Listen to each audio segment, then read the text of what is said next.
Lean this way. Hey? Lean this way. You've got a big bit of fluff on that bald head of yours. Oh yeah. It's like, I'm glad someone's looking after me. it's almost like hair, but Cute. Maybe I'm growing it. you know what I mean? It's Little rat's tail. Exactly. So cute. so cute. Have you been to the gym today? Who's asking? Maybe. Wasn't Maybe. going to mention it. Hey, so when Leicester just tried to sign me, and I said no, I'm going to stay at Bath, thanks. They signed. I don't know if I left them in the lurch or whatever, but they signed this Argentinian kiddie who, to be fair, everyone was like, mate, who is that? And I'm thinking, well, unlucky you've lost out there. You could have had me. And he ended up, his name was Marcos Ajerza. It was quite good. Ended up being probably the best loose head the league's ever seen. But yeah, so they did all right. What makes you want to sign for a club then? You walk in there, is it the smell that you know, is it the sort of feeling, Flats? Do you know what? It is an interesting question, that, because if you look back on With the zeros on the end of the contract. money. It's like money, yeah. That's your thing. Yeah, money is one thing, but it isn't the only thing, obviously. But it's not. It's not. Whoa, I'm a real boy. It's where you're going to live. It's where you're going to live, where you're going to spend 3 years of your life, where your kids are going to be, that sort of stuff, where all the people you know are. So there's comfort zone type stuff as well. Also, when you've got a bit of a knackered body, who's going to look after your body best? So if you're injury prone or you've had a bad injury profile, that makes a difference. But it's one of those things you look back and you think, well, would I have won more trophies if I'd gone to Leicester? And you'd say there's a very high chance the answer is yes. But when I speak to people that have won medals, like you, lots of mates have got that have won a lot of things, that more than I have, quite often that is a big part of their memory, but it's not the only thing. It's your relationships, and it's a sort of a general feeling of, you know, what rugby gave you. And You won the Challenge Cup though, didn't you? yeah, mate, bossed it. Yeah, there we are. Bossed it. But it's like I must say, I'm not arsed. I had a phone call from Clive Woodward. Did you? 2000, yeah, to ask if I wanted to play for England. And you said, So no, thanks, Clive. I'd rather do the hard route. Rather challenge myself. Do you reckon? I know you got 70 Welsh caps. Well done, mate. Think you'd have got an English one? Won a World Cup, mate. Is that I'd be ninth in line to the throne. or you'd have married? What's Tyndall got that you haven't? Except everything. Yeah. For free. No outgoings. Yeah. What do you reckon you'd be if you weren't a rugby player? I reckon, Lol, you'd be like a good club promoter, or like oh my goodness. like Eddie Hearn, yes. boxing promoter. I could see him with all the pattern. I think the music industry would have appealed, wouldn't it? To sing. No. It's like, come on then. No, those days are long gone when my voice broke. But no, promoting something, I think, you know. Were you in the choir at Ampleforth? I was, yeah. Yeah. Yeah. Well, say that. You were a teacher, weren't you, Katy? I did. Is that right? Reception teacher. I did have a number one hit with Tina Turner. There was a reason why it went to number one. It had nothing to do with me. You had number one hit with Tina Turner. What's that story? Well, there was I don't know 10 of us that sung backing vocals to "We Don't Need Another Hero." No. Is that right? Which was the theme tune to Mad Max, It's a classic. Beyond Thunderdome. Did you know that? And I sang in Evita on the West End stage, and then my voice broke. How old were you? Well, between the age of 10 and 13. Wow. I sang at Andrew Lloyd Webber's wedding as well. I remember seeing him in a restaurant. I said, you probably don't know me, Andrew. You know, my name's Lawrence Dallaglio. He said, Lawrence, of course I know you're a rugby player. And then I said, I also sung at your wedding. He sort of burst out laughing. He went, oh, which one? Which one? Yeah. So you were a proper singer, Lol, were you? Yeah. God, I did not know that. Hidden talent, well done. Yeah. I reckon I'd have gone straight from school in South London, into the city. I'd have been that guy. I'd have been living the life, entertaining clients. Trader. I'd a trader. I'd have stacked loads of money, and my heart would have gone pop before I'd had a chance to spend it. What would you have done, Shanks? I reckon I'd have been like Katy. I reckon I would have been a teacher. You'd have probably stuck with a massage. of some sort. Okay, weirdest job you've ever had then as a kid growing up? Well, Erith Pier. I carried all the paving blocks onto Erith Pier that now pave Erith Pier. So every block you walk on, I carried on in a hod on my back. When I was Like a 17. donkey. Yeah. I worked in a fruit shop. Classic fruit shop job. Classic. Quite nice. Classic. I worked on a pig farm, cleaning out the slurry. And Oh, God. Honestly, That makes sense. honestly, Got your cap on, haven't you? took me about 4 hours to disinfect myself at the end of each day, and then you go in the pub and everyone would go, oh, jeez. I worked in a croissant factory once. Did you? Yeah. You put them out of business. Do you know what? The smell, because we worked, me and my mate buttery Matt, smell. we worked through the night, 12-hour shifts, and the smell once you smelt something like it, put me off croissants for weeks afterwards. Anyway, it put for a little while, but I'm back in the game. I was going to say, you soon found a replacement. I am back in the game. I'm back in the croissant game. What we got on then? Oh, we've got Eddie Jones coming in. What we're going to speak to Eddie about, because we can't just speak about Danny Care's book. I'm interested to talk about his background, actually, familial background and coaching background and whatever, because he's had a hell of a career and ongoing. But Who shaped him into what he is? yeah, and we'll get to England and we'll get to Danny Care and that stuff. But there are a few bits to talk about before that, aren't there? I think that people don't always cover. But I'm interested to see if the criticism, you know, from a player like Danny, does he regard it as bitterness from someone he binned, or does it cause him to reflect at all? Yeah. Think, well, is there any truth in that? Because we all get feedback in different ways and how you receive it, isn't it? Right, let's pod. Right. Let's go. Let's do this. Being coach of English rugby is, I reckon, one of the toughest jobs in the world. The most humiliating line I ever spoke was, but I'm already in the car park. You look at the Six Nations now, and I'd be worried if I was the Lions coach. So I said, if you think this is an uncomfortable conversation, and let's be honest, Clive, it is, I said, you wait till you tell my mum. Yeah. He was like the Messi of the game. He was an incredible Yeah, he player. was incredible. Dylan coming in, not a great player, but he was a really good captain. He was like Mike Brearley, mate. Did many players come and have a direct conversation? I don't think I was dictatorial with England at all. I think they were scared of you, though. It's okay. Stick to Rugby is brought to you by Defender. Think you'll ever retire, Eddie? Sorry? Do you think you'll ever retire? Probably not. No? Not this week. So the best thing is to keep doing stuff like. Yeah, of course it is. But do you think you'll always stay in like this world, or do you think No, at Take a some bit stage, gentler. yeah, at some stage. Well, the best thing about to do coaching that. is when you don't have Rock to in. coach for a job. Like when you're young, you need a job, don't you? Yeah. And like, say you're always worried about, like Steve would be now. He'd be worried about his job, right? Yeah. So it's not much fun. Do you feel like you're at a point where you can do it now because you love it and you're not? Well, it's not all about the mortgage. I don't have to keep anyone happy, mate. Yeah. That's the best thing. Yeah. Yeah.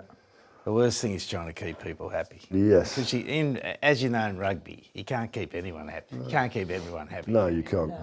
Like there's so many different views. I mean, we do a nice little podcast, and then we've got some viewer feedback, like comments from YouTube that we're going to read out to ourselves. But you've got a bit later on. Sounds they fun. are honestly hilarious. It's Yeah. like, and my mate again came back from Paris with a mate the day on the plane. And he searched my name on X, and it was like there was one comment that said, David Flatman is the worst pundit in rugby, and the next comment beneath was like, I love David Flatman, love. That is like two comments. They are the top two from randoms. Yeah. And you're like, you have to accept that some people are going to love what you do. Most people are indifferent, and some people hate it. Well, people, they think I am David Flatman. I mean, imagine that. Yeah, I had Benny Kay recently, which I was pleased with. I think he's fully 7 inches taller than me. Right, we start each episode, Eddie, with one of us bringing in a delicacy, a local delicacy, and because Shanks' dad's Welsh, and Shanks is a bit Welsh. Basically from Surrey, as far as I can Born in work out. Hounslow. But he wanted to get capped, so went over the bridge. But you brought in a delicacy, Tommy. Do you want to tell us? No, not really now, mate. All right, Welsh legend and, Thank you. and British and Irish Lion. What have you got? Welsh cakes, obviously. I did actually go. I sent my little daughter down to Cardiff Bay to a proper Welsh cake shop. Yeah. And I got like vanilla, white chocolate ones, because I know you don't like raisins. Wow. Yeah, but I forgot them. So I picked these up on the services. So I've got 50 Welsh cakes at home. Yeah. Oh, see, hang on. He doesn't really want one. He's Actually, like, does he? what? I want one. You could tell he. But they're a cross between a scone, a pancake, a biscuit, and miners used to take them down in their pockets, and the mines in Wales, because they're quite sturdy. Yeah. So yeah, Welsh cakes you've got. Right, before we get going, Eddie, great to have you on board. Yeah, no, thanks. I have quotes from Eddie throughout his time as head coach. He's come up with some great one-liners, great lines. We want you to distinguish between Eddie's lines or some from other famous coaches. Right, this one. Number one, arrogance is only bad when you lose. If you're winning and you are arrogant, it is called self-belief. Ooh. True. False. So we've got true. False. Is that an EJ? It was Eddie Jones in the build-up to his first ever Six Nations. Congratulations. There we go, Eddie. Did you remember? Eddie, do you remember that? No, I didn't. No, I was trying to read your face. that sounds quite tame for Plausible you, Eddie. deniability there. Yeah. In my teams, when we win, we all win, and when we lose, I lose. False. True. False. It is indeed false. That was Jose Mourinho. Was it? Jose Mourinho. Are you a fan of Jose's? Have you ever met him before? I've never met him. Yeah. A mate of mine flew over to see him when he was in Spain. Yeah. And arranged it all, Yeah. and he didn't turn up. Oh, there you go. Sounds like you. I didn't get a good impression of it. Right, number 3. Sometimes you just have to put your balls on the line. True. True. True. Sounds like the sort of thing Eddie would say, but it was actually Warren Gatland. In June 2013, in the build-up to the third Lions test, when he dropped Brian O'Driscoll. Worked out. And it worked out, because Fox Davis and Jamie Roberts played very well, didn't You they? always said that Drico was overrated, didn't you? And we'll come back to that. You have to eat shit for others to eat caviar. That's a top line, isn't it? Good line. Yeah. I don't know. True. It's probably something out of Scarface or something. False. Out of a movie. False. Yes, Al Pacino. Really? Eddie, do you remember saying that? Good. This is actually, but it's the context. Said by Eddie Jones when leaving the role as Australian coach, October 2020. Oh, there you go. What did you mean by that, Eddie? Well, sometimes, like, You've done the messy work. you've got to clean up a team. You've got to move players on. International rugby, I think now, you look how consolidated teams get, and then the period after that Yeah. is the difficult time where you've got to drop players. Well, they call it a bring young guys. rebuild, don't Yeah. they? And you have to do it. Yeah, You have to do and, it. and you have to make some Yeah. brutal decisions. Yeah. And the idea is, I guess, to try and eat shit for a short period of time, basically. Yeah, well, you don't want to eat it for too long, mate. Well, not eat shit every game. Trying to eat that much shit. So Well, yeah. yeah. The last thing I want to do is spend 8 weeks in a blazer. That's an ambassador's job. I'm a coach. True. Eddie Jones said that, yeah, when he was asked about coaching the Lions. I remember when Graham Henry came out to Australia, and there was so much ceremony. And I think the Lions need an English or a Welsh or a Scottish or an Irish coach, generally speaking. Yeah.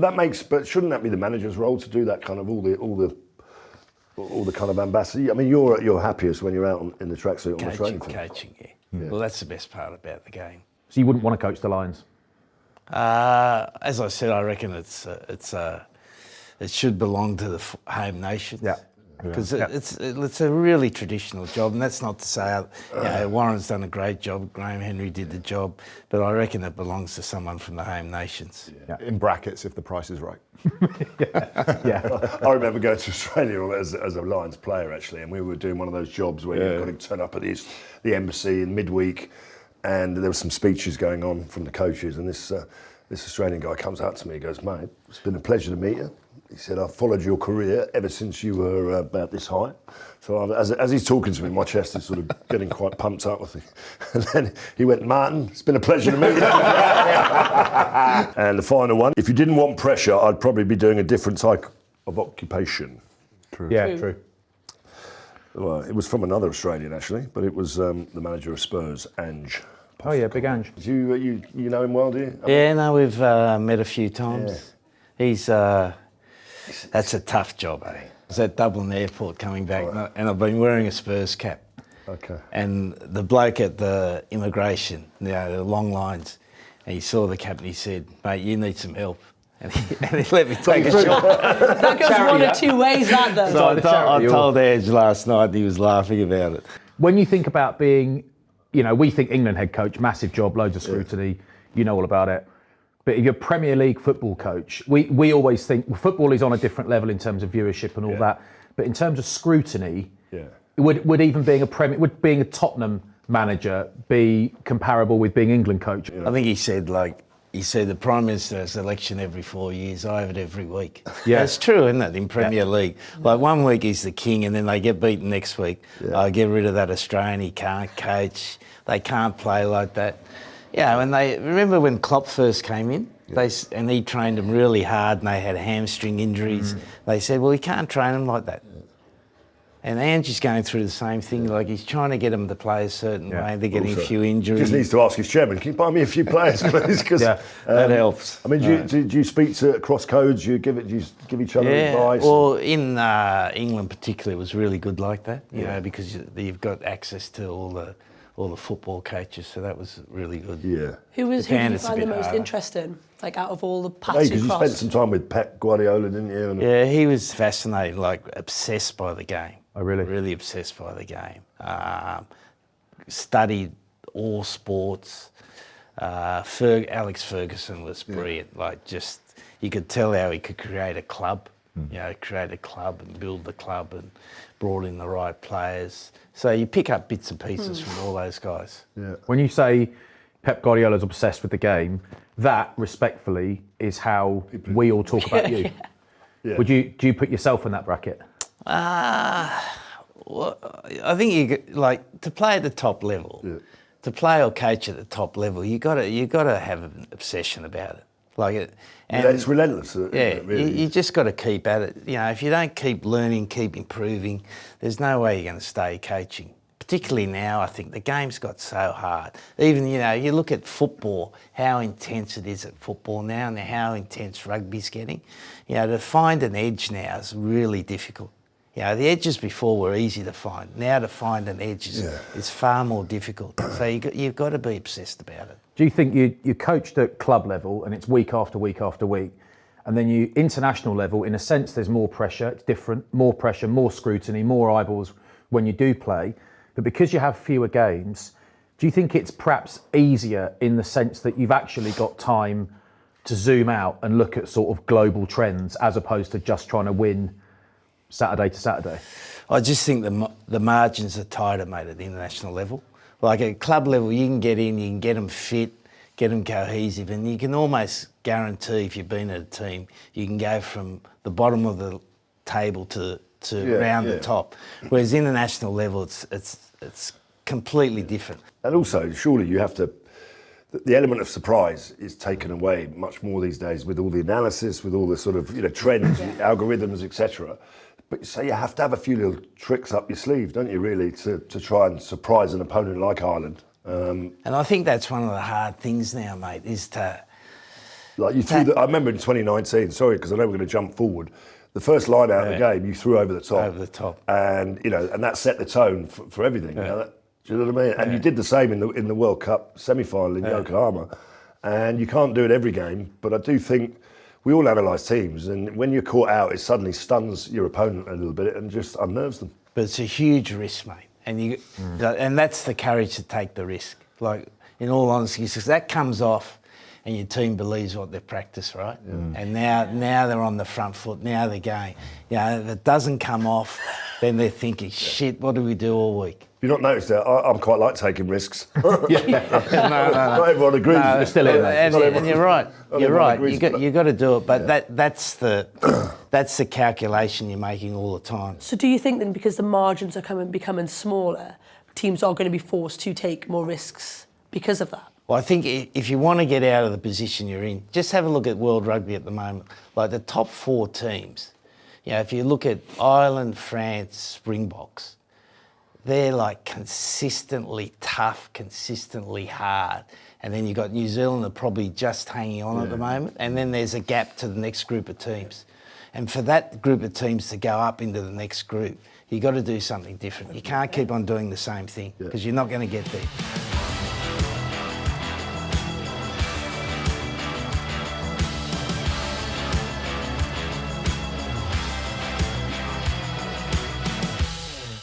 Eddie, we're going to talk to you about your early days. How would you describe your upbringing? Your mum and dad met in Japan just after the Second World War, which is quite interesting in itself. That must have created a set of values that are unique, really. How was that for you? When I look back, mate, it was just fun, But you look back at Australia at that time, it was so racist. I went to school and we had Aboriginal kids. And then there was one Egyptian kid and me, and everyone else is Anglo-Saxon. So I tucked into sport. I thought, shit, I want to be part of this. So I tucked into sport. I wanted to be good at, we played rugby league, wanted to be good at cricket, played cricket. and you become part of the group. But it was good fun. It was just great fun. And it's funny, like, I was talking to a bloke today about coaching kids. Like, kids now, everything they do is organised, isn't it? Yeah. Yeah, and when we were growing up, everything was unorganised. You just played. You created your own games. You played, and I reckon it's one of the challenges of coaching kids now. How do you keep that enjoyment in the game for them?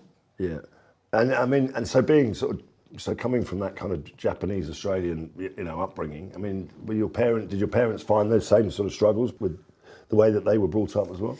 Because like Japanese were not really well liked in Australia. We were brought up 100% like Australians. Right, okay. Didn't speak any Japanese, so it's just really Australian. My old man was a typical Australian, drank, smoke, bet, like good knockabout bloke. Yeah. Did he play rugby as well? Or? No, he's a swimmer.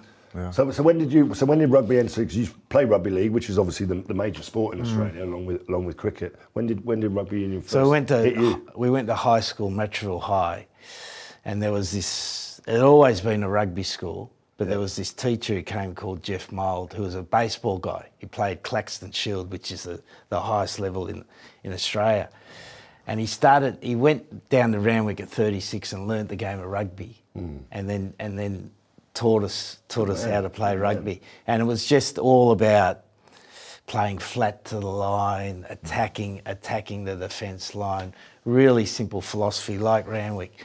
And we had the two Ellis. So, you got two blokes, probably one, Mark was he was like the Messi of the game. Yeah. He was an incredible player. He was incredible. So you play your whole career with those two. Yeah. So I suppose Randwick was your upbringing and your home club.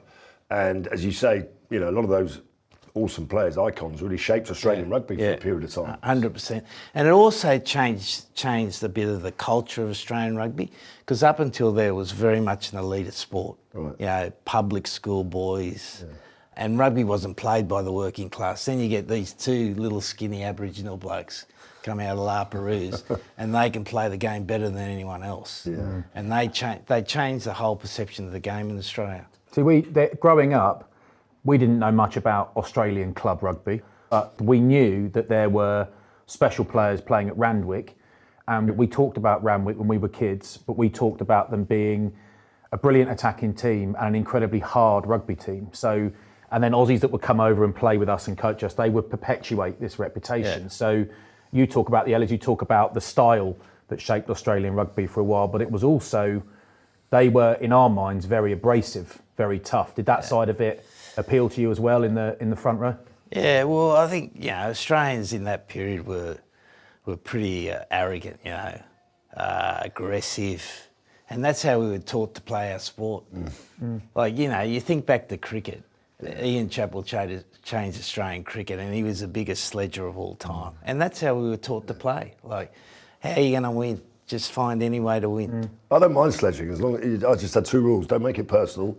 And make it funny. And you've got to be good at it. Just make it funny. Yeah, make it funny. And didn't always like the fact gags. And don't make it personal. Were you a sledger? Were you good? A little bit. Yeah. I was not too bad. I can imagine being good. Well, you could hold his own. Talent. So some of the guys you played with became sort of legends on the playing front. So they achieved international status. Yeah. And you were part of a team surrounded by internationals but didn't play internationally. Did that prove any sort of driver for you? Was there a chip on the shoulder, or did you just enjoy playing and then move into coaching? Was there a point to prove ever? I remember, whenever you've been dropped, I was a New South Wales hooker, Randwick hooker, and our club coach, Bob Dwyer, became the Wallabies coach. Yeah. Right, and then he picked Phil Kearns out of second grade ahead of me to play for Australia. And for 2 years, I reckon, I sulked. He was a terrible player, Kearns. It was a great selection because he turned out to be one of the best players ever, and I was 80k hooker, 82k hooker. But it was probably probably the thing that drove me. I was so filthy, and I couldn't get it out of my system because you grow up wanting to play for your country, don't you? And you're doing everything. And in Australia at that stage, there was New South Wales and Queensland, so you're one of two. So. You're almost, touching it, and then that gets taken away. So that probably drove me, mate. Did Bob Dwyer dropping you affect how you drop players? Very much so, mate. Very much so. How? I just always try to give them a proper explanation. And it's hard, mate. And the one thing I've always learnt, like, you know, you got the Danny Care situation, where I always thought I had a really good relationship. Never heard of it. I never heard of it, mate, to be honest. We might get to that. Never heard of him. I'm still waiting for his book so I can read it. Yeah, I always thought I had a good relationship with him. But when you drop a bloke, you know that very rarely they hear what you're saying. Yeah, because it's devastating, isn't it? Would you always drop them, or would someone else drop the player? No, I'd always do it, mate.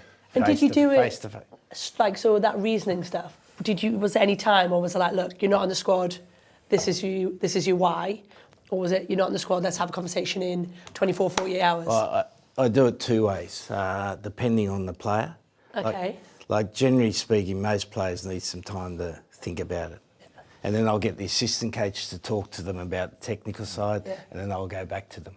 Yeah, I mean, If they want to. delivering bad news is hard, right, for anyone. I mean, I would get dropped, but you don't. I remember hearing a story. Equally, you don't want to make. I remember hearing a story about you getting dropped. Yeah. Well, And then the coach comes back. Well, no, it was Clive Woodward. It was. And Is it true? He dropped me for after England New Zealand. We just beaten the All Blacks at Twickenham. Quite right. 33-31, something like that. And you know, but he said to me 2 minutes before the team meeting, he was about to announce the team. He said, "Lowell, can I have a word with you?" And he said, "You're not playing this week."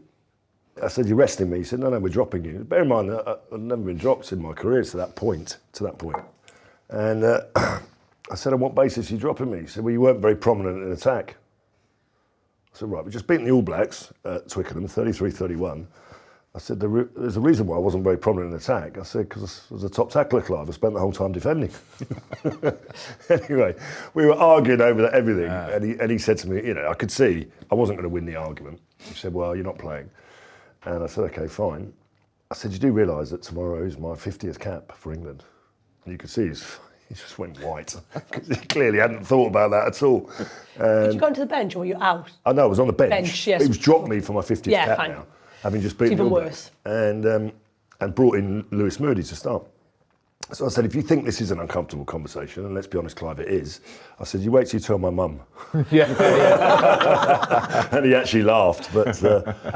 Once, right, I wasn't for my 50th cap, never quite got there, but I was going to England training on a Monday morning, and it was England-France, and it was England A against France A, but I was in the England first team squad, so I beat the traffic from our flat we had in North London, beat the traffic, got there early, and I'm sitting in the car park waiting, and I got a call from the team manager saying, "Hi Flats, sorry to let you know that you won't be required, you can go and train with England A," who were in Manchester. I was in Surrey at Penny Hill, they were in Cheshire, and I remember the most humiliating line I ever spoke was, "But I'm already in the car park." And she said, "You can come in for breakfast if you want before you leave." I said, "No, I'll get something on the way."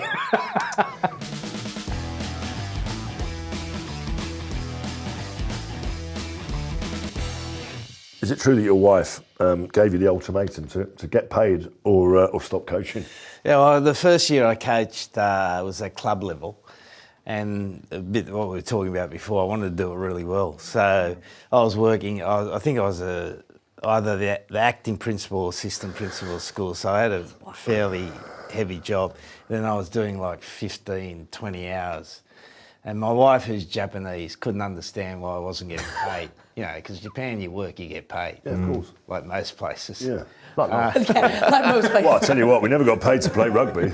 No, it's interesting though, isn't it? Like all the time you put in just because you love doing it. And she said, "Well, I don't think this is a good idea. So either go professional or give it away." And so I gave it away for a year. Yeah. And then the game actually went professional in '96. And that's when I got my first job. But you don't get paid that well as a teacher, and you were obviously a teacher for quite a long time. Did that give you a framework to become a coach? Help a bit? Without a doubt, mate. Particularly the first couple of years.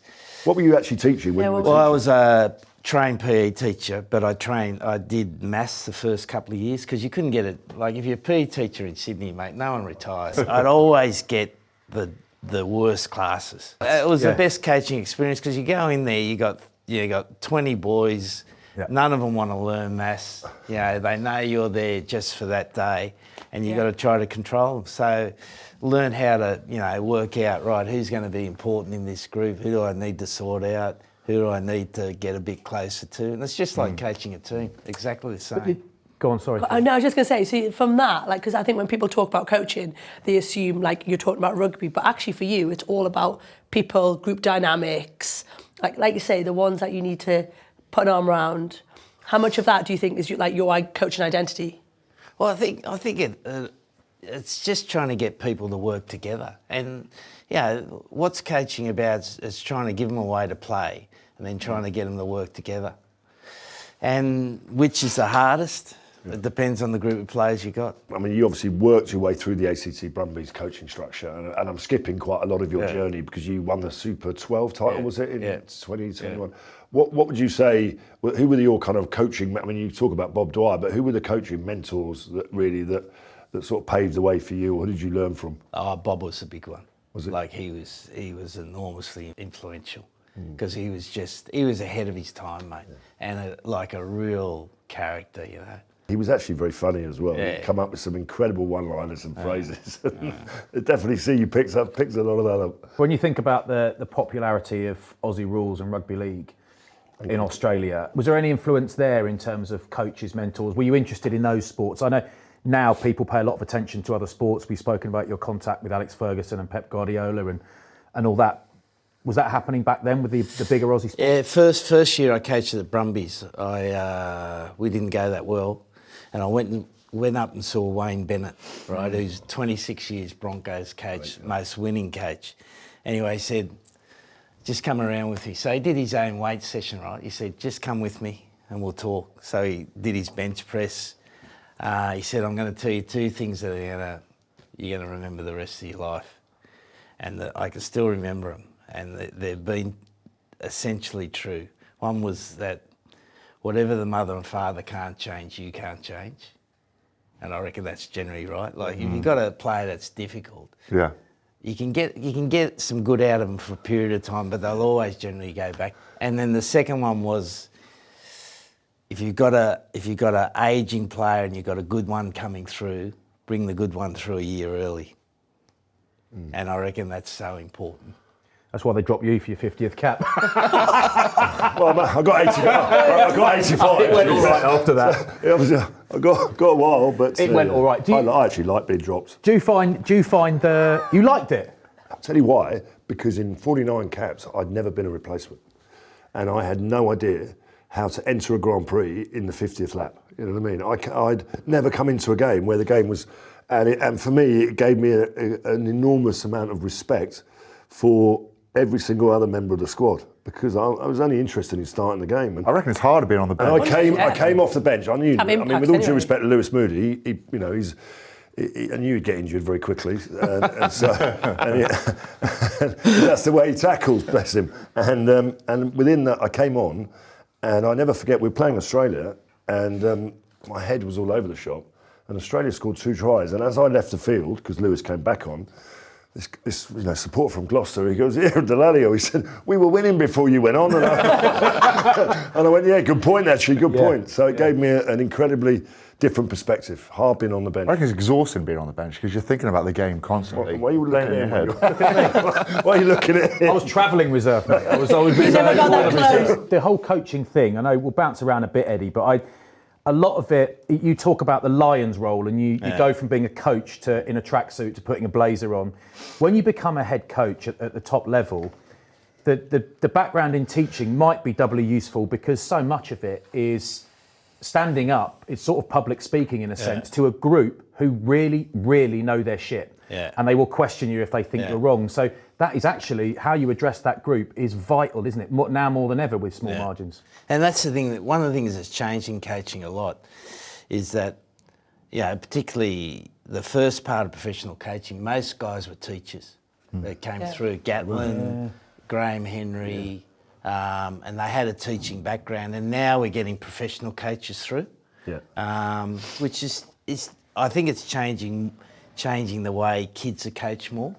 But it's the same with players, Eddie, wouldn't you say? I mean, before we had jobs, said dare I say, And now you've got players who have only ever known playing rugby, so they've never actually... Completely different. And do you have to treat them a lot different to the start of your career? Well, it's been The players of today now? It's been fascinating going back to Japan. Like in 2015, we had blokes who mostly worked for the company, right? Yeah. So the play rugby was that they loved it, you know, and they were really good fun, you know. They liked to have a drink, liked to enjoy themselves. Because, you know, the guys who played early professional rugby were the lucky ones, mate. Yeah. You know, they had the structure of the game, getting paid, but they still had a bit of fun. 100%. And now it is so serious. Well, also there was no one knew what they were doing, and coaches as well. So I mean, you know, how many days a week should we come in? But would there be things you could say to a player, like, and if you noticed it through your coaching career, say 15, 20 years ago, that you probably would have to treat them a little bit different today? Completely, mate, completely. Yeah, a lot of the times now, rather than, particularly if you give them the problem, you're just trying to get them to work it out themselves. Yeah. So you've got to be, it takes a lot more time coaching now, I'd say. Yeah. You know, because you can't be as direct as you used to be. And it just doesn't work.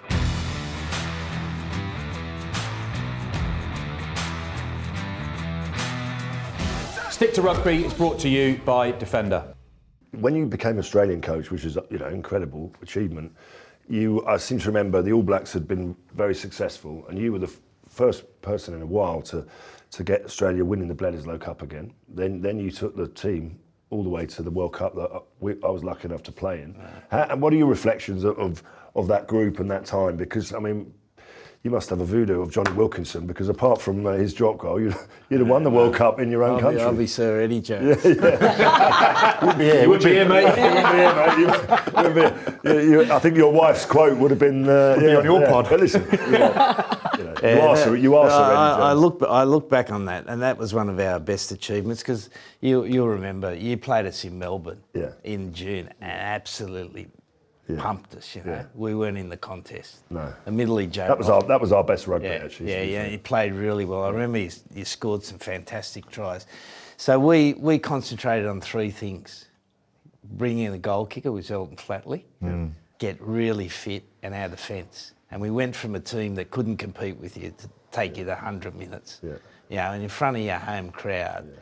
And they were a great bunch of boys, like really good bunch of guys. And they had a reunion last year. It probably wasn't as good as your reunion. Well, I think they had a good time. I don't know. I mean, they were incredible, and you beat the All Blacks in the semi-final, which was some achievement. Do you look back on that?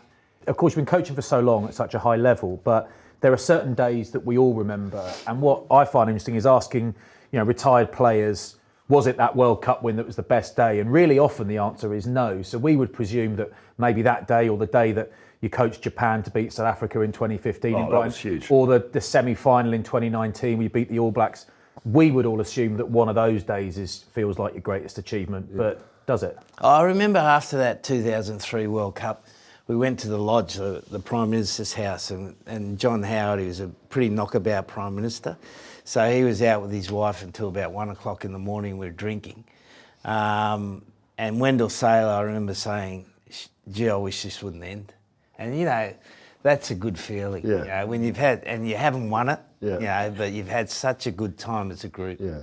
But then, I mean, listen, we'll talk about you went on to coach that Australian team for another couple of years, and I remember you saying, at the time, I probably stayed on a bit too long, but it's hard to know when does that feeling end, you know, because it's so good to be up there that it's very hard to say, actually, I don't want to do this anymore. I'm going to go and do something else. Well, one of the truisms of coaching, and it's a bit like playing, your timing's got to be right.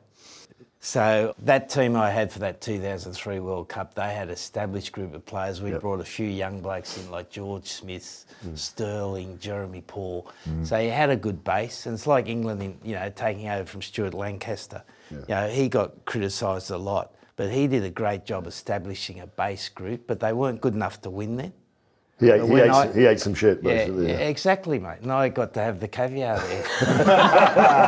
It's true. We had a really good group of players in that 2016, 2007. Then it gets old again. You've got to change it again. Flats talks about memories, regardless of whether you're a rugby fan or not. A lot of people tuned in to that World Cup where you coached Japan to one of the greatest ever victories I think the world has ever seen.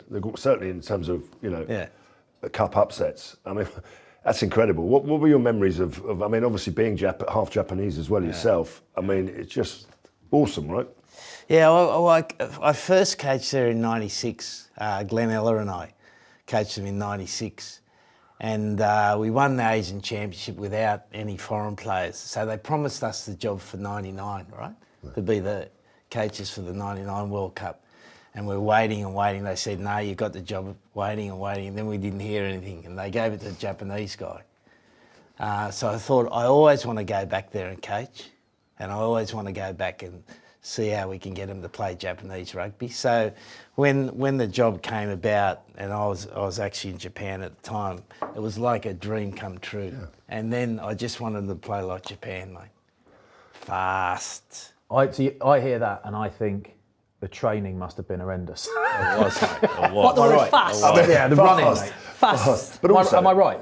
Yeah, I remember one of the last sessions we had where it was about like 30 degrees, about 85% humidity, and we did a really hard session on Saturday. And there was a little number 10, Koso Ono.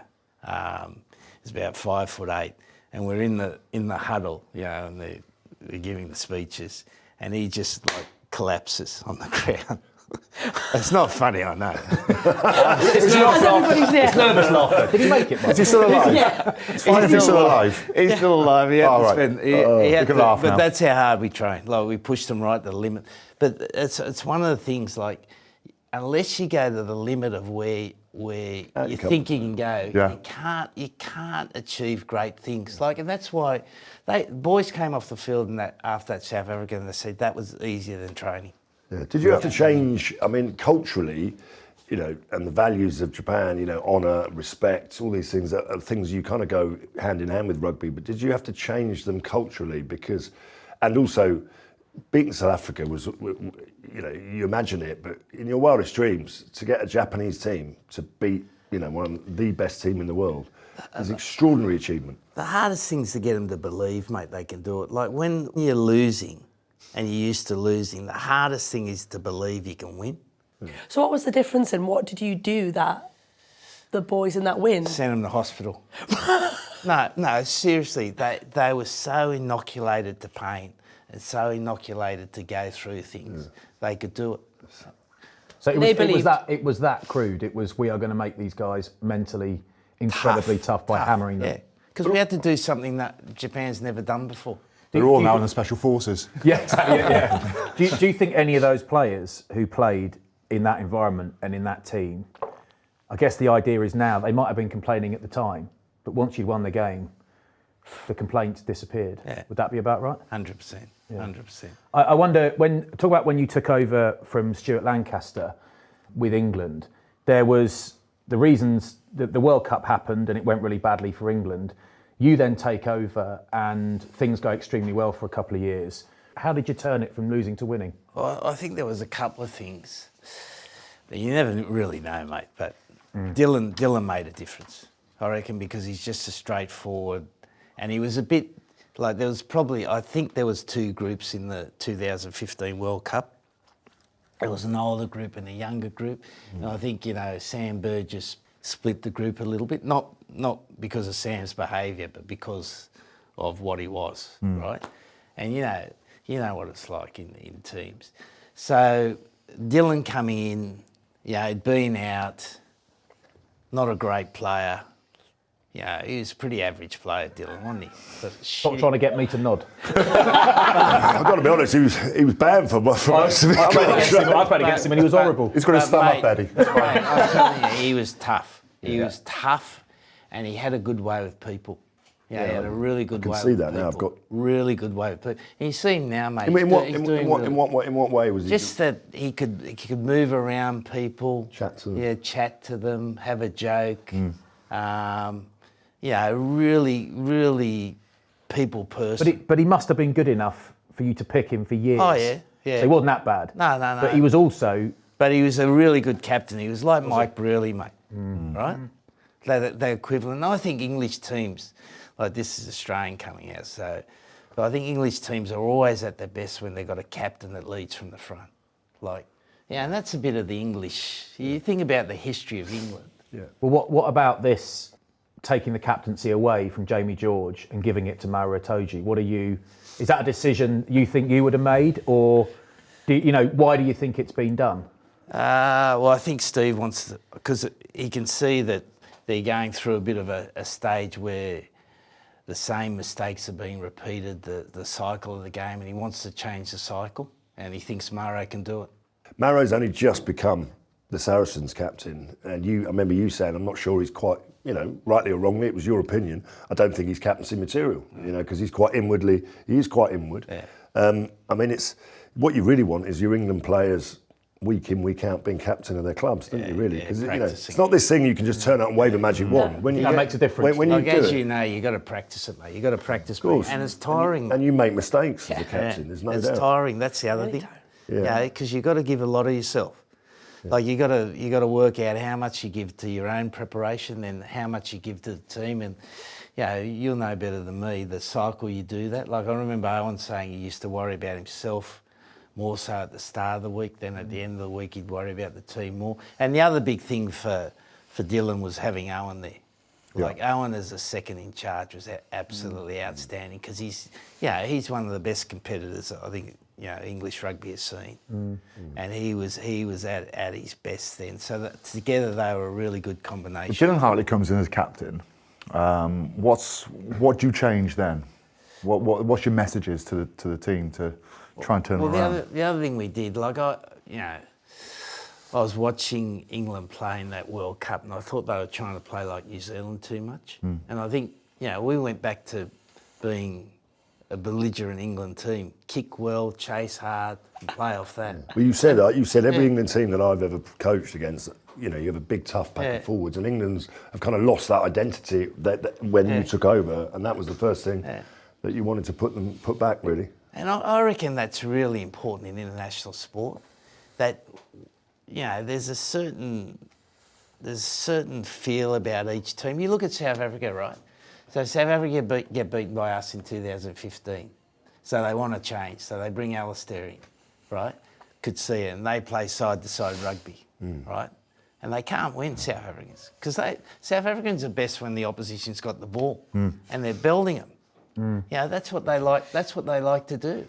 And so Russie's just come back, got everyone aligned. The alignment was give them the ball and bash them, and then we'll do that even better, and then we'll kick a little bit better and do it again. Mix with a bit of stardust. And you have a look what's happened to them. They won 2 World Cups. Yeah. So it's one of those things that when you talk about a sports team's or a company's or a business's identity, it sort of sounds like management bullshit until you don't have one and you're competing against someone that does. Yeah. Is that the point? So you try to inject a bit of identity into the England team. But the hard thing about England, I reckon, is once you've done that for a while, people get sick of it.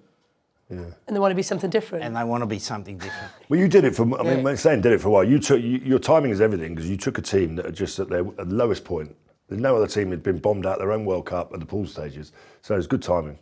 And that's the key to being a good coach, is coming in at the right time, right? Don't get me wrong, Warren Gatland and the Wasps is exactly the same thing. I can see a group here where I can make an improvement, otherwise you might as well have stayed in the sun in South Africa. But you won, Grand Slam, almost back-to-back Grand Slams. So, and you actually were unbeaten for 17, 18 games. So it was England's most successful period, really. Was that a purely enjoyable period, or is there a part of you that's looking ahead thinking we're going to need to reinvent, or did that sort of that lull after a couple of years take you by surprise a bit? Well, we always know that's going to come, mate. And, players age differently. Like sometimes you can get players that can keep going and going and going. And then at a certain stage, they just lose that bit of edge. And that's the difficult time, when they lose that little bit of edge, And that's when you need the tap on the shoulder. And no one ever thinks... I was 19 when I got the tap. It's like telling your dad he can't drive anymore. Dad, exactly. You can't drive anymore. Give us the licence, please. Listen, mate, listen. I want to talk about 2019, Eddie, because I remember the semi-final against New Zealand, great performance. Was there any part of you that watched the semi-final, celebrated the win, and thought, geez, I hope we haven't played our best game a week too early? Did that cross your mind? I remember going to the Wales semi, right, which is a 90 kick box kick game. Like, it was one of the worst games you've ever seen. So everyone's saying after that, shit, none of those two teams can beat England, right?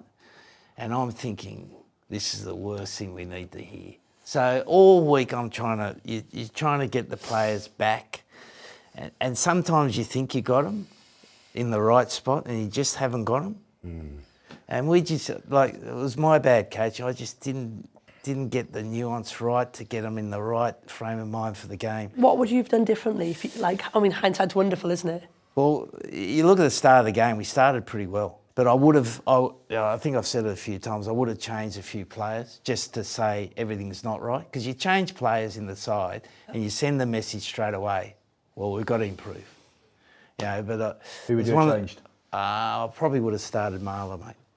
And brought Mako off the bench, because Mako was unbelievable against New Zealand, wasn't it? It's hard, Eddie, to be... That game against New Zealand probably, in my opinion, was the greatest game of rugby I've ever seen any England team play in my life. Do you think the best combination was Ford and Farrell, 10 and 12? Or was it horses for courses, depending on who you're playing? It was horses for courses, but, those two... When they fired, they fired well. And particularly, like, for any 10 now, to have someone outside, and you know, mate, to have someone outside that can tell them what to do, it's like a godsend. Another set of eyes, another set of ears, You look at the final in 2019, you might have started Marler.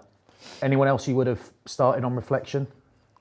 Any other changes you might have made? That's probably the one, mate. That's probably the one, but do you look at it and think, if our first few scrums hadn't gone belly up, it could have been a completely different game? Or do you think going in, do you think actually, you talked about your messaging during the week, the nuance not quite being right. Do you think that one or two players here or there could have won you that final? I think they were just too good on the day, mate. Yeah. And we could play that probably 10 times and they'd beat us. But the worst thing is getting to the final, not playing your best. Yeah. Like, the thing is, though, Eddie, that eats away at you all the time. Like you go to a final, you play your best, you get beaten, you can accept that. Yeah. But when you don't play your best, and we showed what we were capable of, but I reckon that almost hung over us for a long period of time. Like post the World Cup, I remember we were in Australia and we lost the first test. I remember getting the blokes in that had played in that semi-final. I said, boys, we've got to let that go. Like, we're probably never going to play like that again. But we've got to set ourselves. And we ended up winning that series 2-1. And I reckon that was always hanging there. It's just one of those funny things. Like, I mean, it's quite hard to reconcile players. That, how many players who've lost the World Cup final do you keep? Because that hangover, I mean, you get that goes with you, doesn't it? Really. Yeah. So, and I remember being with you after you'd won 17 games on the spin, and I said to you at the time, you stayed on after you lost the 2003 World Cup with Australia, and things started to go wrong, and you said, I won't make that mistake again. I stayed too long. And then with England in 2019, you've done 4 years. I think that team got to the peak, and then you had another 2 years. And you probably think, are you going to tell me you stayed on too long again? But the funny thing was, and people have forgotten this, in 2020 there was 2 trophies, we won both. We won the Six Nations and we won the Nations Cup. Yeah. But we played attritional rugby and people got sick of it. Yeah. Like, and then people were saying they're boring. Remember, I think we played France and there was only a small crowd in, but they booed when we kicked the ball. Yeah. And France were kicking the ball more than us, right? But we got booed for kicking the ball. So you've got to make changes then. We had to try to open the team up, because when you win, you got to start winning with a bit more style, and that was a challenge for us. And then we weren't capable of doing it. Should I have stayed in? I'm glad I stayed, mate. Honestly. There have been probably reasonably equal numbers in terms of people who have described you in incredibly complimentary terms, and people who haven't. And I know that you've been asked a million times about, for example, Danny Care's book and the things he said in that. I just wonder if those things sting, actually, because you've been around a long time. I just wonder how thick your skin is. I reckon when I was younger, there was times I could have done things better. But I reckon over the last maybe 10 years, I don't have any regrets at all. Zero. Did you have enough players in that group? You talk about Dylan Hartley. Did you have enough players in that England group that challenged you upwards? Is that fair? Well, I think back to the Brumbies. Like, we used to spend the Monday night 6 or 7 senior players nutting over the game plan. Yeah. And so it's dependent on the group. Yeah. Like, I don't think I was dictatorial with England at all. I think they were scared of you, though. That's okay. Well, ish. Is it? Well, I think they're always scared of the head coach. But I think there was respect there. I doubt very much there wasn't respect there. No, I agree with that. I mean, I respected the coaches, but after 10 caps, you've got to put your hand up, and if you disagree with something, you've got to tell them. Not maybe in front of everyone, but you've got to have honest conversations with the coach because it's. I mean, your senior players are your coaches on the field now. And did many players come and have a direct conversation to say, look, I didn't agree with today, or I don't want to play in that way, or did you just find you never? Came there was definitely players that came up. And did that change anything how you responded, or was that no, this is my style? And no. I always took that into consideration. Like I don't think we ever had a bad environment in England. Like I can be challenged on that, but I thought it was a pretty good environment. There was times where it got a bit sticky, but that always happens. It's elite sport, right? It's never perfect. It's been well documented, and Dylan Hartley, he's talked about, he felt like he was used as an example almost, and we're going to push him so hard that it's going to be very tough for him, but actually it's going to be an example to everyone else because look how hard the captain's going to work. Do you remember it being like that? I think he speaks about it with love, to be fair. I think he doesn't. He said, I got beasted, but it was an example to the others. Do you remember it like that? Not really. I always find that an interesting term in England, that you beast a player. Like, getting a player fit to play at the highest levels, there's no beasting to it. Yeah. Like one of the great things about rugby, and I think it's almost to our detriment, we're too scientific. Like, science has run rugby for a long time now, and no player's ever beasted in rugby anymore. No player's ever beasted, but there's still this concept in England: if you train hard, you're beasting the players. What about, so you're coaching England, you're playing this attritional style, and you're getting accused of kicking too much. They're booing when you're kicking, even though you're not kicking as much as the opposition.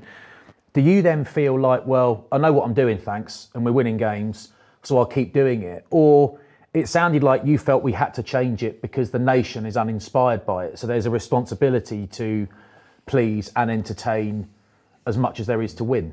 Well, I think as a team you want to be loved. You want to be loved, and that's one of your jobs, is to make the team loved. And so if you're playing a certain way and people aren't loving it, there's enough people who aren't loving it, then you've got a responsibility to change. I think that's pretty important. You look at, I remember talking to David Brailsford about the cycling. Initially they weren't very loved, weren't they? They won, and they had to go out of their way to become more engaging, and I think you've got to do that. So, that's what I said. Lawrence said, do you regret staying with him? I don't, because I think the process we put in place, or what we tried to do post 2020 was right. That we tried to open up the game a bit, and we weren't good enough to play it.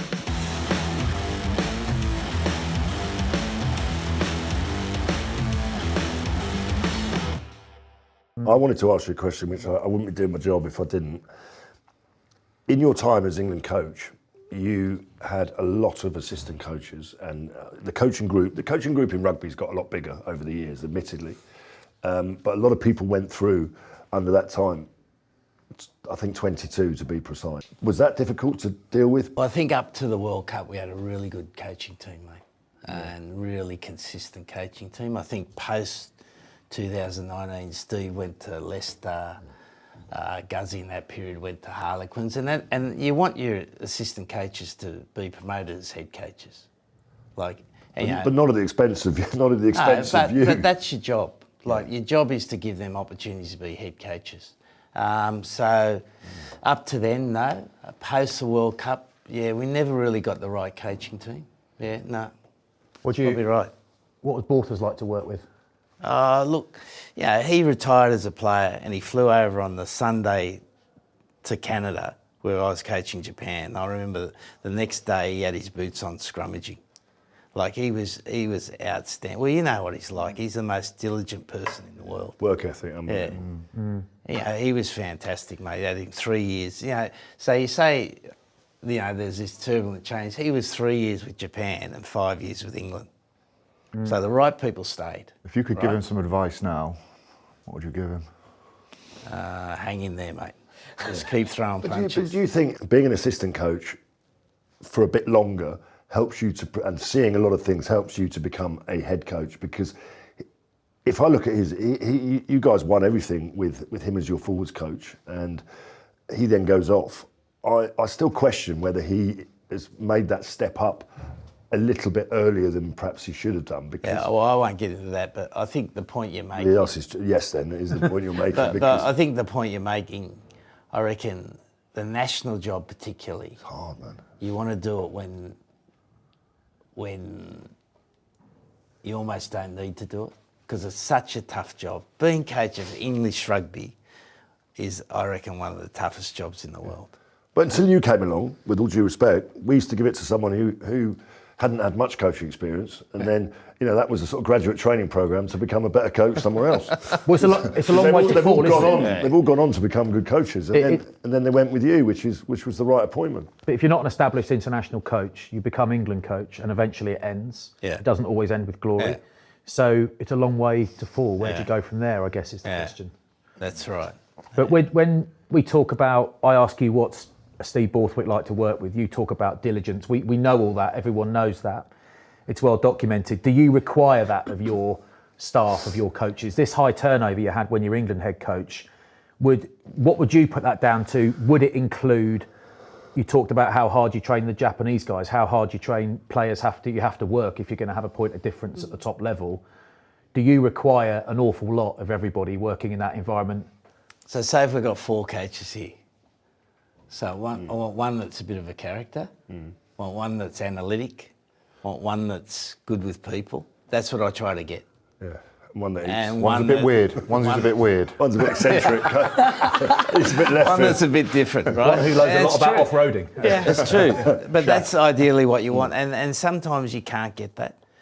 Like, after the World Cup in 2019, I remember we had the Six Nations starting in January. And I remember, had a week off. I don't have a lot I had a week off after the World Cup. And then I'm straight into trying to recruit coaches. And I don't think I did a good job then. I don't think I put together a good coaching team, but it was difficult because you can only get the people who's available. Mm-hmm. Well, and the majority of people you really want are in another job somewhere else. At that time particularly. Yeah. Like post the World Cup, when you got that period, you're basically trying to recruit over December. Yeah. But someone should have been doing that. Someone should have been helping you that before, while you were coaching in the World Cup. Someone should have already been thinking about that cycle, really. But that's not your fault. Should someone have been helping with it? Would you want someone to help you with that? Would you want to control that? Well, I think what you need to have, like every coach needs, you need to have like a sporting director that's looking after tomorrow, mate. On that, how much of it do you take data and how much of it is feel? So you use a starter to lose. Big driver of how they play. Really? Yeah. It looks like they don't use any, right? Yeah, it looks like it. But all data does, you see the game. Everyone sees the game here. And you got a pretty good idea what helps you win, right? And all data does is just reinforce it, drives your attention to it. Like, who doesn't know you got to have high carry metres and high kick metres? Because you got to get up the other end of the field. Like, it's pretty hard to get up the other end of the field if you don't have that, right? Unless you can teleport, it is. So you've got to have that, and you want to have as little rucks as you can. And you don't want to turn the ball over, and you don't want to give penalties. So that's all data teaches you. But what data? I mean, I always say that we measure everything, and how quick you're getting off the ground and recycling yourself back in the game. But you can't measure ticker. And you can't really measure what's happening up here, and that's the bit that I think is the feel of. We have a lot of character in this country in terms of our players, but you need personality as well to be able to shine through in games. It's funny, you know, I've been thinking about this a lot. You look at the 3 most unemotional teams in the world. Who do you reckon they are in world rugby? Unemotional. Unemotional. They just go about South Africa, Yeah. got a job to do, Saffers, do it. yeah. Just go about their New business. Zealand, high Yeah. Third one? Ireland. Yeah. Yeah. The way the game's gone, it's even more important to keep emotional control because there's such intensity in the game. Your ability just to stay in the moment and keep calm and keep focused, like what you guys did in 2003. Yeah. Like nothing's really changed, mate. Yeah. But I reckon at the moment, you know, if you talk about England, that's one of their issues. But also, you look at France and South Africa, the size and the power Yeah. that they have now, both sides of the ball, Yeah. I think gives them a distinct advantage. With Ireland, you talk about cohesion and the understanding of the game plan. I think you've got to choose what your weapon is, isn't it? Well, Ireland are beaten power by cohesion. That's what I'm As saying. you said. Like France has just said, right, we're just going to go down the middle of the field and then we've got this little bloke who can pick out space on the outside and then we'll kick it to you, right? Yeah. And they've done that. So they're really, South Africa, we know, they kick, chase, then they play off the counter-attack and they become better at it, become much better at it. Like, if you're one of those teams, if you're England now, where are you going to get your point of difference? Or Wales? And I'm talking about Japan. Where are we going to get our point of difference? Because you've got to get a point of difference now. And so if you're Wales, it can't be cohesion because you don't have the players enough time. No. What do you think about the suggestions from some quarters of moving someone like a Freddie Stewart to 12, sort of Geordie Barrett style, and having a physical presence outside Marcus? So perhaps he's more comfortable spending more time in the front line. He can offload and think about things. He's got a big get out. He's got a backup, hasn't he? Well, they tried it with Ollie Lawrence and it didn't. He's almost that Ollie Lawrence feels better at 13. He's got more to him than that. But what do you think about someone like a Freddie Stewart at 12? Ben Earl. He's quicker than most of the backs. He is. Yeah. Like he is seriously quick. And I reckon that you need to be thinking about doing something like that. Like something a bit. You've got to play a bit at 12, though, haven't you? You've got to have. Yeah, but so you go to Saracens, get some of the money out of the RFU pockets. Listen, Saracens paying them. Clive Woodward used to say to all of us, listen, I want my 6, 7, 8 to be able to play 12 and 13. And that was 20 years ago. So I mean, I've been at a few Premiership games recently, well, a lot, but a few at which I've been thinking to myself as I'm watching. And they always zoom in on when you were England coach, you're in the crowd watching Quins against Bristol, or now it's Steve Borthwick. And I think there was one game, and I thought that was epic entertainment. What on earth has Steve Borthwick got out of that? Do you think it's producing the players that England need, that play in the way England want to play, or is that the Premiership's job? Well, I don't think it's the Premiership's job, mate. I think the Premiership's about producing players who are hardened by competition. Like, that's all you want your domestic competition to do. Produce players who are hard, that can play hard rugby. And then the skill and how you play is the job of the national coach. So on that then, on the chicken and the egg, who decides what? Do you pick your playing style upon, like you were talking about earlier, what it is to be England or be Australia or be Japan? Do you pick it on the players you have available or the players that are performing? Or are you just like, actually, screw that, I'm going to play in this way because this is me as a coach and that's my philosophy? That's a good question. Great question, that. great question. So, I'm going to go. I had this meeting with Louis van Gaal. He came in, he had the most beautiful cashmere. I can still remember it. It was beautiful, I thought, he must be doing all right. That's football. Hey? That's football. And he didn't know who I was, but someone organised it. And we met at the airport in Amsterdam. I can't remember the name. Schiphol Airport. Yeah. Anyway, we're sitting down like this. And he kept touching me on the arm like this. You kept touching his cashmere. Oh, you. And he said, look, what I'm trying to do is establish a relationship with you because coaching's about establishing a relationship. And I got this little masterclass. And then he spoke about, playing style. He said, this might be how you want to play, right? That's the style you want to play. But then you get your group of players and they can only play like that. Then you play like that and then you try to build them out to there. And that's That's your job. And these, like the football coaches, they're going to do that in the week. Yeah. Yeah, he was absolutely brilliant. That's fascinating. Absolutely brilliant. And that's what he tried to do. Yeah. How do you coach that decision-making, that alpha decision-making in the key moments? Final call. Well, you've got to have a simple game as you can, and you've got to replicate those moments of training, give them practice to go over that. That's the only way you can do it. There's no magic solution here. Yeah. But be really simple about how you want to play when it gets like that. Like we've dropped the ball a few times, they're coming at us, right? How are we going to get out of this? And then practice it and practice it and practice it until it becomes second nature. And the hard thing in the Six Nations, you don't get a lot of time to practice. Just going back to the Lions, because we've got this to look forward to on tour. You've coached Australia again recently. Not too well. No, well, you know, we might have eaten a bit of shit. But, Ate a bit of shit. Joe Schmidt, what's this? You know, That's what we call it. That's what we call this podcast, right? Ain't a bit of shit. Talk a bit of shit. I think. Whatever. Joe Schmidt's obviously there. I mean, Australian rugby was on its knees, you know, financially and in every way for a while, I'd say. I mean, where is Australia at? And what do you think's going to happen with that trip? Oh, I think it's going to be a great series, mate. Yeah. Because you look at the Six Nations now, and I'd be worried if I was the Lions coach. Because you know, in all due respect to Wales, there's probably not going to be many players out there. So you're picking from 3 teams. Yeah. You know, and you've got England not in the top tier. Yeah. So it falls very much on Irish, and the Lions need a bit of diversity about them, don't they? You know, if it's just the Ireland team or just the English team, it doesn't quite work with the Lions. Especially with And Farrell you know being better head than coach as me. well. Yeah. Who would you make your Lions captain? I'll tell you. Can't have Dylan Hartley, I'm afraid. Yeah, well, the Irish captain at the minute. Doris is your But I like the Welsh captain's got a bit of go about. Yeah, Jack Morgan. He played He's well, a good didn't he? player. Would he start though? That's probably the. He's probably one of about 45 players you could start in the back row. But did you see some of those clean-outs the Irish number 8 did? Yeah. Like, he was drilling blokes. Yeah.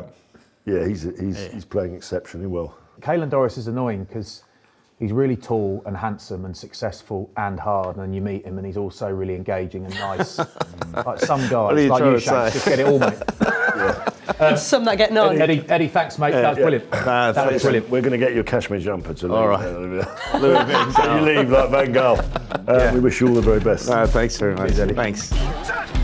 Stick to Rugby is brought to you by Defender.